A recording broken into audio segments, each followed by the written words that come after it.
பங்களாதேஷ் அப்படின்ற கண்ட்ரியில் தாக்கான்ற பகுதிக்கு பக்கத்தில் மைல்ஸ்டோன் காலேஜஸ் ஸ்கூல்ஸ் அண்ட் காலேஜஸ்னு ஒரு பகுதியில் இந்த ஆக்சிடென்ட் நடந்தது.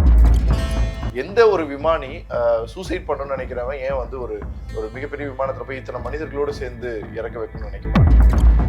விமானிகளோட தவறுன்னு கடந்து போயிடுறோம், அல்லது விமானத்தை கொடுக்கக்கூடிய அந்த நிறுவனங்கள் தவறுன்னு போயிடுறோம். ஆனா இதை கண்காணிக்க தவறுனா அதிகாரிகளை நம்ம பேசுறதே கிடையாது. இது ஆக்சுவலி வந்து எக்காரணத்துக்கு கொண்டு ஒரு பயணி தன்னுடைய சீட்டில் இருக்கக்கூடிய ஒரு பிரச்சனையை சொல்றாங்கன்னா அந்த சீட்டை நோட் பண்ணி வச்சுக்கிட்டு அடுத்த நாள் அந்த பயணம், ஒருவேளை அந்த பயணத்தை தண்ணிக்கு சரி பண்ண முடியலாலும் அடுத்த பயணத்திற்கு அந்த ஃபிளைட்டை தயாராகும் போது அதை ரெடி பண்ணி வச்சுக்கணும். இதுதான் பேசிக்கான ப்ராசஸ். ஆனா இதை யாருமே ஃபாலோ பண்றது. அறுவை சிகிச்சையில் கத்தை என்பது வரலாறு, ரோபோட்டிக் சர்ஜரி என்பது இன்றைய கூறு. தங்கம் புற்றுநோய் சிகிச்சை மையம், நாமக்கல் மற்றும் கான்பூர். சார் வணக்கம் சார். சரி, இந்தியா அகமதாபாத்ல ஏற்பட்ட விமான விபத்து மாதிரியே இப்போ பங்களாதேஷ்ல விமான விபத்து ஏற்பட்டிருக்கு. இத்தனைக்கும் அந்த விமானம் பள்ளியில விழுந்து அங்க பல மாணவிகளும் மாணவர்களும் உயிரிழந்ததாக சொல்லப்படுறாங்க, படுகாயம் அடைஞ்சிருக்காங்க. அங்க என்ன நடந்தது அப்படின்றத பத்தி சொல்லுங்க. பங்களாதேஷ் அப்படின்ற கண்ட்ரியில தாக்கான்ற பகுதிக்கு பக்கத்துல மைல்ஸ்டோன் காலேஜஸ் ஸ்கூல்ஸ் அண்ட் காலேஜஸ்னு ஒரு பகுதியில இந்த ஆக்சிடென்ட் நடந்தது. கிட்டத்தட்ட நிறைய ஸ்கூல் பசங்களும் காலேஜ் பசங்களும் படிக்கக்கூடிய இடம். நம்ம ஏர் இந்தியா விமானத்துல நடந்த அந்த கிராஷும் கிட்டத்தட்ட 1:30 மணி, இதுவும் கிட்டத்தட்ட ஒரு 1:30 மணி தான். அதுவும் குறிப்பா வந்து 25 பேர்கிட்ட கன்ஃபார்ம்டா இப்போ வரைக்கும் இறந்ததாக செய்திகள் வந்திருக்கு. அதில் வந்து நிறைய பேர் வந்து குழந்தைங்கன்னு சொல்றாங்க. அதுல 12 வயசு குழந்தைங்களுக்கு தான் நிறைய பேர் காயம்பட்டதாகவும் கிட்டத்தட்ட 171 பேருக்கு மேல மருத்துவமனையில அனுமதிக்கப்பட்டிருக்கிறதாகவும் இப்போ வரைக்கும் தகவல் வந்திருக்கு. 70 பேருக்கு மேல ரொம்ப சீரியஸா இருக்கணும்னு சொல்றாங்க. என்னன்னே தெரியல, கடைசி 1.5 மாசமாவே இந்த விமானம் சார்ந்து நடக்கக்கூடிய விஷயங்களை நம்ம பார்த்துட்டு இருக்கோம். இப்ப இந்தியாவில நடந்தது, இப்ப அதுக்கடுத்து பங்களாதேஷ்ல இந்த விஷயத்தை நம்ம பார்க்கிறோம். என்னன்னா விமானத்துல இந்தியாவில நடந்தது வந்து பாத்தீங்கன்னா பயணிகளை கொண்டு போகக்கூடிய ஒரு விமானம். அது வந்து பாத்தீங்கன்னா உங்களுக்கு ஏர்ஃபோர்ஸ், அதாவது பங்களாதேஷோட ஏர்ஃபோர்ஸோட ட்ரைனிங் ஏர்கிராஃப்டாக பயன்படுத்தப்பட்ட ஒரு விமானம் தான். ஸோ அந்த விமானத்தோட ஆக்சிடென்ட் தான் இப்போ வந்து ரிஜிஸ்டர் ஆயிருக்கிறது.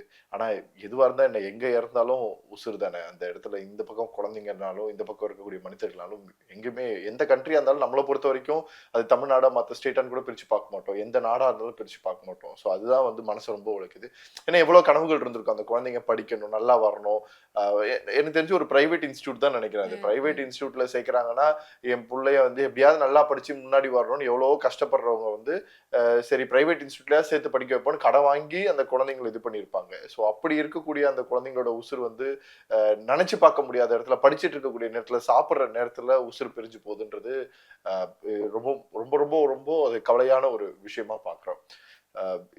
இது வந்து தொடர்ந்து இப்படி வருதுன்னு அப்படின்னா வேர்ல்டு ஃபுல்லாவே விமானங்கள் சார்ந்து ஏதோ ஒரு இடத்துல கடைசி ஒரு 20-30 வருஷமா நம்ம ஏதோ தப்பு பண்றோமோ அப்படின்னு எனக்கு தோணுது.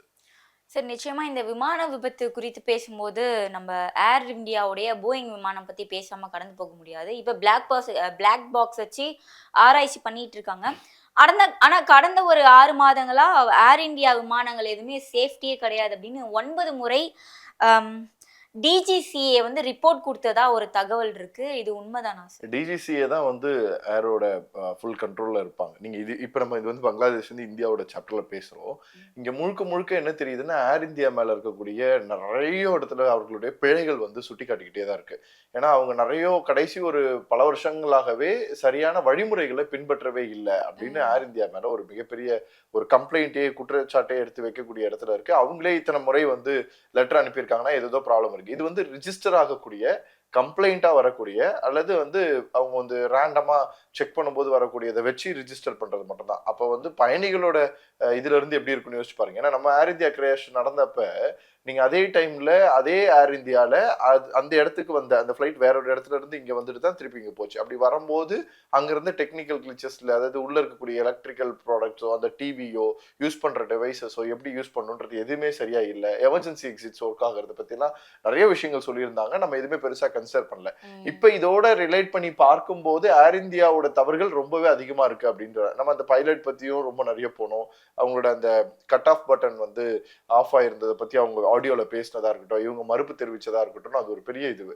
அது இன்னமும் ஃபுல்லா ரிவீல் பண்ணல, அதனால நம்ம ஃபுல் சாப்டர் சொல்ல முடியாது. ஆனால் ஏர் இந்தியா சைடும் நம்ம மிகப்பெரிய ஒரு ப்ராப்ளம் இருக்குன்றத சொல்லும். ஆனா நம்ம எல்லா இடத்துலயுமே பைலட் குறை சொல்றோம். இப்ப நீங்க இந்த பங்களாதேஷோட கிராஷ்ல கூட பாருங்க, அந்த பைலட் வந்து பைலட்டோட போர் விமானங்கள்ல இந்த மாதிரி பயணிக்கும் போது ஏதாவது ஒரு பிரச்சனையை வருது அப்படின்னா அவங்களுக்கு வந்து பேராஷூட்ல இருந்து எல்லா ஃபெசிலிட்டிஸுமே உள்ள இருக்கும். அவங்க நினைச்சாங்கன்னா டோரை ஓபன் பண்ணிட்டு குதிச்சு தப்பிச்சு எஸ்கேப் ஆயிட முடியும். ஆனா இந்த பங்களாதேஷ்ல நடந்த இஷ்யூஸ்ல வந்து அவர் அப்படி பண்ணல. ஏன்னா நம்ம வந்து ஒரு கமர்ஷியல் பிளேஸ்க்குள்ள வந்துட்டோம். அதாவது ரெசிடென்ஷியல் அதிகமாக இருக்கக்கூடிய, மக்கள் அதிகமாக நடமாடங்கள் இருக்கக்கூடிய ஒரு பகுதிக்கு நம்ம வந்துட்டோம். ஸோ இந்த இடத்துல இருந்து நம்ம விமானத்தை விட்டோம்னா அது எங்க வேணாலும் யாரை வேணாலும் எப்படி வேணா பண்ணிடும் அப்படின்றதுக்காக முடிஞ்ச வரைக்கும் அவர் வந்து அதை தவிர்த்து அங்கிருந்து அது அது மாத்தணும் அப்படின்னு நினைச்சிருக்காரு. ஆனா எல்லாமே ஒரு ஃபிராக்ஷன் ஆஃப் செகண்ட் நடக்குது. அதனால அவர் தப்பிக்கணும்ன்றத நினைக்கல. அந்த அந்த விமானத்தின் மூலியமாக வேற யாருக்கும் எதுவும் நடந்துடக்கூடாதுன்னு ஒரு ஒரு உண்மையான போர் வீரனா யோசிச்சிருக்காருன்னு தான் சொல்லலாம். அதே மாதிரிதான் இங்க இருக்கக்கூடிய ஏர் இந்தியா இடத்துல நம்ம பேசும்போது சொல்றோம். இப்ப நீங்க எந்த ஒரு விமானி சூசைட் பண்ணணும்னு நினைக்கிறவன் ஏன் வந்து ஒரு ஒரு மிகப்பெரிய விமானத்துல போய் இத்தனை மனிதர்களோடு சேர்ந்து இறக்க வைக்கணும்னு நினைக்கிறாங்க? அது கிடையவே கிடையாது. அதுக்கும் இதுக்கும் சம்பந்தமே இல்லை. ரெண்டாவது, இவ்வளவு மணி நேரங்கள் இவ்வளவு விஷயங்கள் தன்னை பயணிச்சவங்க எல்லாருமே அதை பண்ணணும்ன்ற தேவையில்லை. பட் ஆனா நம்ம பேசுறதுக்கு டாபிக் வேணும்னு முடிவு பண்ணிட்டோம் அப்படின்னா எங்க என்ன வேணாலும் சொல்லுவோம். எவ்வளவு வேணாலும் பூனையை புலியா சொல்றதுதான் இந்த உலகம். அது அப்படிதான் பயணிச்சுக்கிட்டு இருக்கோம். அப்படிதான் இந்த உலகத்துல இருக்க மக்களையும் ஒரு மாதிரி சிந்திக்க வச்சு கடைசியை பாருங்க, உண்மைக்கு புறம்பான தவறான செய்திகள் பெருசா பேசப்பட்டிருக்கும். கடைசியா உண்மையான செய்தி வரும்போது அதை பாக்குறதுக்கும் கேட்கறதுக்கு கூட ஆள் இருக்க மாட்டாங்க. இல்ல சரி, இந்த அகமதாபாத் பைலட்ஸா இருக்கட்டும், இப்ப பங்களாதேஷ்ல இறந்து போன பைலட்டா இருக்கட்டும், இவங்க எல்லாருமே வந்து அவங்களுடைய உயிரை தியாகம் பண்ணி மத்தவங்களை காப்பாத்தணும்ன்ற ஒரு மைண்ட் செட்ல தான் கண்டிப்பா இருந்திருப்பாங்க. ஏன்னா இவர் கூட அந்த ரெசிடென்ஷியல் ஏரியால இருந்து ஸ்கூல்ல வந்து விட்டுருக்காரு. ஆனா இதுல அவர் வந்து உயிர் பொழைக்கல, இறந்து போயிட்டாங்க அன்பார்ச்சுனேட்லி. பட் ஆனா இந்த நிறுவனங்கள் இருக்காங்கல்ல சார், இந்த நிறுவனங்கள் பண்ற தவறுகளால இங்க பரிதாபகமா உயிர் பிரிகிறது என்னவோ சொல்றதுல கரெக்டான கேள்வி. இதுல ஒரு சின்ன திருத்தம் என்னன்னா, ரெசிடென்ஷியல் ஏரியால ஒரு ஸ்கூலு காலேஜ் அவருக்கு தெரியாது. இது ஸ்கூலா காலேஜா எதுன்றதெல்லாம் தெரியாது. ரெசிடென்ஷியல் ஏரியா கொஞ்சம் ஓரளவுக்கு எம்டி ஸ்பேசஸ் இருக்கிற இடமா பார்க்கணும்னு நினைப்பாங்க. ஆனா அது அவங்க கண்ட்ரோல்ல இருக்காது. நீங்க அந்த அந்த கரெக்டா நீங்க கிட்ட வந்துட்டீங்கன்னா இதுக்கப்புறம் உங்களால கண்ட்ரோல்ல எவ்வளவு வேணா நீங்க அப் பண்ண முடியாது. என்ன நடக்கும்ன்றது தெரியாது. இப்ப நாமளே வண்டி ஓட்டிட்டு போறோங்க, திடீர்னு எதிர்க்க ஒரு வண்டி வந்துருச்சு, நீங்க ரைட்டோ லெஃப்டோ வளைக்கிறீங்க, இல்ல ஏதோ நடக்கிறீங்க, ரைட்ல இன்னொரு வண்டி வந்திருக்குமா இருக்காதான்னு உங்களுக்கு எப்படி தெரியும்? இந்த மாதிரிதான் பில்டிங்கோஸோ அந்த ப்ராசஸ் இருக்குது. ஆனா நீங்க கேட்டதுல ரொம்ப ரொம்ப சரியான ஒரு இடத்த இங்க நீங்க பாயிண்ட் அவுட் பண்ணீங்கன்னா, விமானிகளோட தவறுன்னு கடந்து போயிடுறோம், அல்லது விமானத்தை கொடுக்கக்கூடிய அந்த நிறுவனங்கள் தவறுன்னு போயிடுறோம். ஆனா இதை கண்காணிக்க தவறுனா அதிகாரிகளை நம்ம பேசுறதே கிடையாது. நீங்க ஏர் இந்தியாவாக இருக்கட்டும் அல்லது நீங்க பங்களாதேஷாக இருக்கட்டும், அது வந்து இத்தனைக்கும் நீங்க வந்து இது பங்களாதேஷோடது வந்து பழைய 12 வருஷத்துக்கு முன்னாடி சைனா கிட்ட இருந்து வாங்கின ஒரு விமானம். அந்த விமானத்தை அடுத்து டெக்னிக்கலி அவங்க டெவலப்பே பண்ணிக்காம வச்சு ஓட்டுறது ரொம்ப பெரிய தவறு. 12 வருஷத்துக்கு முன்னாடி என்ன மாதிரி ஃபெசிலிட்டிஸ் இருந்திருக்கும், இன்னைக்கு என்ன ஃபெசிலிட்டிஸ் இருந்திருக்கும்ன்றதெல்லாம் முதல்ல நமக்கு தெரிஞ்சிருக்கணும். அப்ப இருக்கக்கூடியதுல வந்து என்ன மாதிரி இப்ப இருக்கிற ஒரு வண்டியை நீங்க 10 நாள் யூஸ் பண்ணாம எடுத்தாலே வண்டி ஓடாது. ஸோ அதெல்லாம் வந்து நிறைய விஷயங்கள் பார்க்க வேண்டியது இருக்கு. இதற்கான அதிகாரிகள் பண்ணக்கூடிய தவறுகள் ரொம்ப முக்கியம். நீங்க இப்ப ஒன்றும் இல்லை, நீங்க ஏர் இந்தியாவோட கேசஸ் நீங்க ரிலேட் பண்ணீங்கன்னா இங்க இருந்து நீங்க கனெக்ட் பண்ணிக்கலாம்.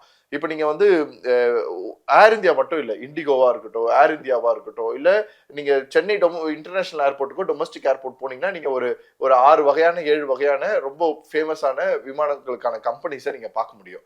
அப்ப அந்த கம்பெனிஸ் எந்த கம்பெனியாவே இருந்தாலும், அது எவ்வளவோ பெரிய ஆளோட ஓனராக கம்பெனியாகவே இருந்தாலும், சேஃப்டி ப்ரொசீஜர்ஸும் அவங்களோட கைட்லைனையும் சரியா பார்க்க வேண்டியது நம்மளுடைய கடமை. இது எப்படி தெரியுமா இருக்கும்?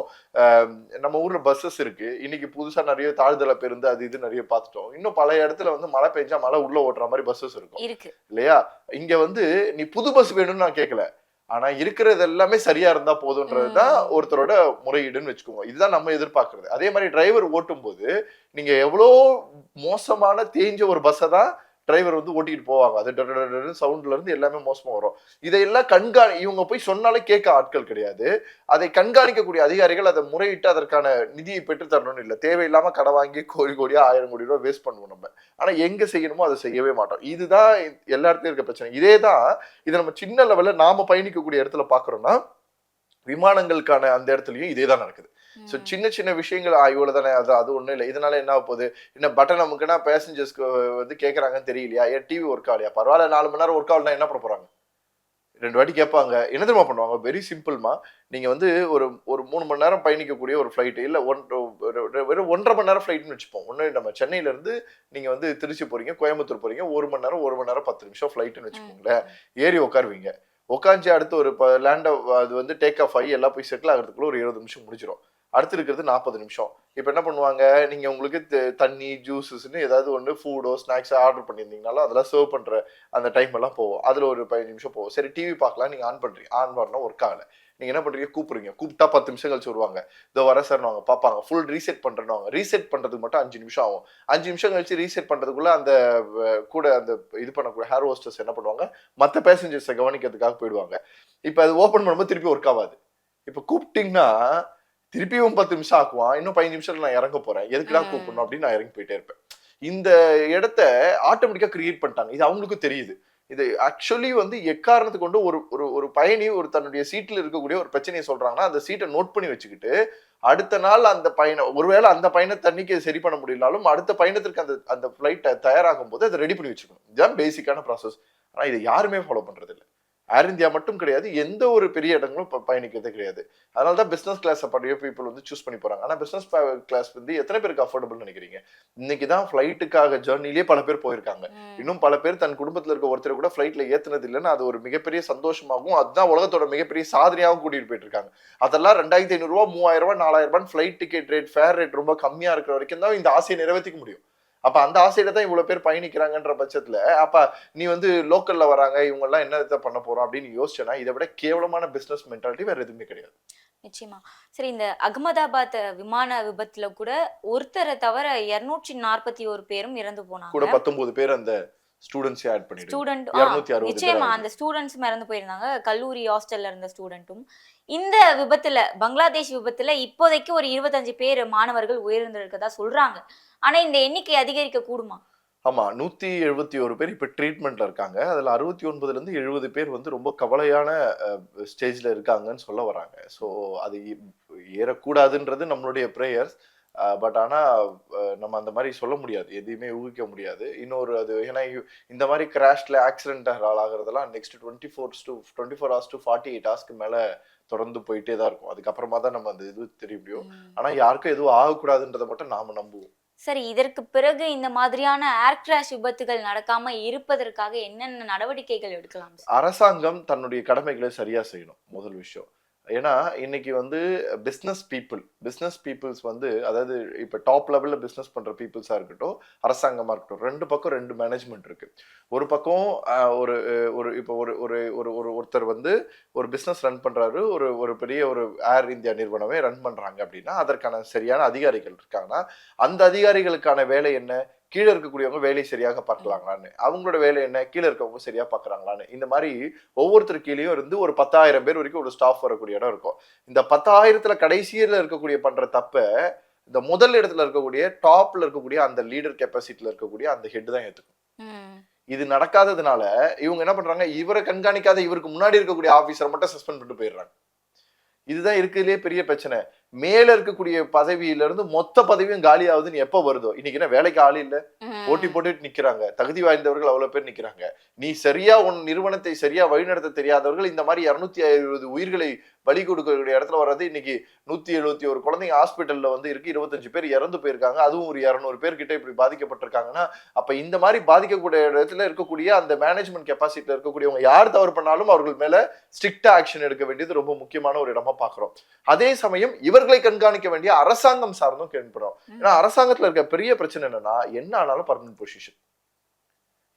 பர்மனன்ட் பொசிஷன் இருக்கிறதுனால ஆட்டம் நல்ல அவ்வளவுதான். அந்த சஸ்பெண்ட் என்ன ஜாலியா வீட்டுல இருக்க போறாங்க, லீவே கிடைக்காம சும்மா இருந்தவங்களுக்கு வீட்டுல இருக்க போறாங்க. இதெல்லாம் அவங்களுக்கு வரங்க. சஸ்பென்ஷன் வாங்குறதுன்றது அவ்வளவு பெரிய வரம், என்ஜாய் பண்ணுவாங்க. கும்பகோணம் தீ விபத்து நடந்தப்ப அந்த குழந்தைகள் மரணிக்கும் போது அந்த 2 ஆசிரியர்கள் அத்தனை குழந்தைகளையும் 94 குழந்தைகள் இறந்து போன 94 குழந்தைகள் உள்ள வச்சு பூட்டிட்டு போனாங்க. ஆனா அவங்க மேல நீங்க என்ன ஆக்ஷன் எடுத்தீங்க? ஒரு ஆக்ஷனுமே கிடையாது. அந்த குழந்தைய வந்து கோவிலுக்கு போறன்ற காரணத்துக்காக நீங்க கூட்டிட்டு போனதுனால அவர்கள் மேல நீங்க ஆக்ஷன் எடுக்காம இருந்தீங்க, பள்ளி கல்வித்துறை மேல ஆக்ஷன் எடுத்தீங்க, எல்லாம் பண்ணீங்க. ஆனா வந்து இந்த காரணகர்த்தாவாக எக்காரணத்துக்கு கொண்டும் அவர்களுடைய கடமையா இருக்கிறது நீங்க பண்ண முடியல.